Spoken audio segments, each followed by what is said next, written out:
இன்றைய வாக்குத்தத்தம் யோபு 42:2. தேவரீர் சகலத்தையும் செய்ய வல்லவர். அவர் எல்லாமே செய்ய முடியும். உங்கள் கடன் அடைச்சி தர முடியும், உங்கள் கவலையை மாற்ற முடியும், உங்கள் பிரச்சனையை நீக்க முடியும். உங்கள் பிள்ளைகளை எப்படி படிக்க வைக்கிறதுன்னு கலங்குறீங்களா?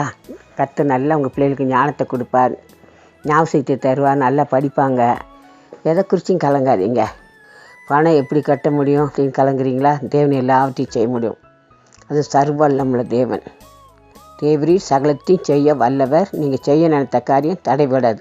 அவர் என்னெல்லாம் நினச்சிருக்காரோ அது தடைபடாமல் கர்த்தர் நிச்சயமாக உங்கள் வாழ்க்கையில் செய்வார். அவரால் எல்லாம் கூடும். அவரால் கூடாத காரியம் உலகத்தில் ஒன்றுமே இல்லை. கலங்காதீங்க. நிச்சயமாக உங்கள் கண்ணீர் துடைச்சிக்கோங்க. யோபேலின் புஸ்தகம் 2ஆம் அதிகாரம் 21வது வசனம். தேசமே பயப்படாதே, மகிழ்ந்து களிகூறு, கர்த்தர் பெரிய காரியங்களை செய்வார். ஏன் தேசமே பயப்படாத மகிழ்ந்து களிகூறுன்னு சொல்கிறாரு? நம்ம யோசித்து நம்ம உள்ளத்தில் பெரிய குழப்பத்தை உண்டு பண்ணிடுவோம். சரீரம்லாம் பலவீனாயிரும். அதான் கர்த்தர் வேதம் நம்ம ஆட்டி தேற்றி நம்ம ஆறுதல்படுத்து. தேசமே பயப்படாதே, மகிழ்ந்து களிகூறு. ஏன்? நம்ம கர்த்தர் செய்வார்.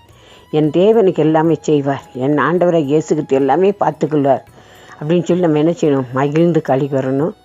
அப்போ பெரிய காரியத்தை செய்வாராம். நம்மளும் பார்த்தா ஒரு ஆச்சரியமாக இருக்குது. இது எப்படி செய்ய முடியும்? இது எப்படி நடக்கும்? இது என்ன செய்ய முடியும்னு சொல்லி கலங்கலாம்.